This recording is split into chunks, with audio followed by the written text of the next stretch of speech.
Hello student, welcome to my channel. आज हम discuss करेंगे हमारा डाटा किस फॉर्म में ट्रांसफ़र होता है, डाटा की टाइप्स क्या हैं और उसके अलावा डाटा की हम देखेंगे कि कौन कौन सी तरह का डाटा होता है और उसके अलावा हम पढ़ेंगे कन्वर्जन्स, वो सारा कुछ पढ़ते हैं। सबसे पहले हम देखते हैं कि डाटा किस फॉर्म में ट्रांसफ़र होता है। सबसे पहले आप बच्चों आपने याद रखना है कि हमारा डाटा होता है in the form of binary numbers. ठीक है, यानी कि बाइनरी नंबर्स में कौन कौन से नंबर आ जाते हैं हमारे पास, 0 और 1। यानी कि हमारा डाटा किस फॉर्म में होता है, बाइनरी नंबर्स में, जो कंप्यूटर समझता है। ठीक है, हमारा डाटा किस फॉर्म में होता है, बाइनरी नंबर्स में, जो कंप्यूटर समझता है। और हमारा डाटा एक तरफ से दूसरी तरफ हमारा डाटा किस फॉर्म में ट्रांसफ़र हो रहा होता है, पैकेट्स की फॉर्म में। ठीक है, यानी कि हमारा डाटा किस फॉर्म में ट्रांसफ़र हो रहा है, पैकेट्स की फॉर्म में। सबसे पहले हमारे पास क्या होता है, सबसे पहले हमारे पास होते हैं पैकेट्स। ठीक है, पैकेट्स में ट्रांसफ़र हो रहा है, अभी मैंने बताया।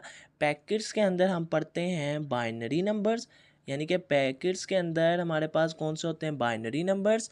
बाइनरी के नंबर्स के अंदर हमारे पास आते हैं बिट एंड बाइट।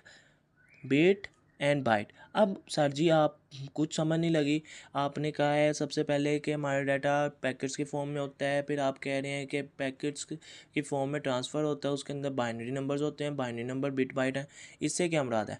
अच्छा बच्चों अभी समझाते हैं। यानी कि हमारा डाटा ट्रांसफ़र किस फॉर्म में होता है, आपने ये एक चीज़ याद करनी है, पैकेट्स के फॉर्म में। ठीक है, फिर पैकेट्स के अंदर हमारे पास बाइनरी नंबर्स होते हैं, बाइनरी नंबर। और ये बिट बाइट क्या है हमारे पास, वो कंप्यूटर का सबसे छोटा यूनिट है, बिट।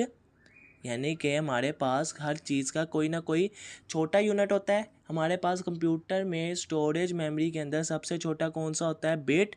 फिर होता है बाइट, फिर आगे आपको कुछ याद आएगा इससे, एमबीज, फिर उसके अलावा जीबीज। यानी कि हमारे पास जो डाटा होता है वो सबसे पहले पैकेट्स की फॉर्म में ट्रांसफ़र हो रहा होता है। फिर उसके अलावा हमारे पास क्या होता है, बाइनरी नंबर्स में होता है। बाइनरी नंबर्स में क्या आ जाते हैं, बिट बाइट आ जाते हैं, एमबीज वगैरह।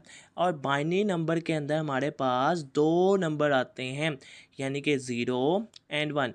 एक चीज़ आपने याद रखनी है, बाइनरी नंबर वो होते हैं जिनकी हमारे पास बेस 2 होती है। ठीक है, और ये देखो अगर मैंने ये किया है तो इसकी बेस क्या आ जाएगी, 2।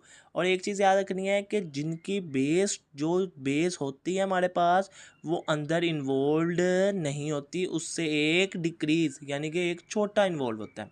इतनी समझ लग गई है बच्चों। चलो आज अब हम पढ़ते हैं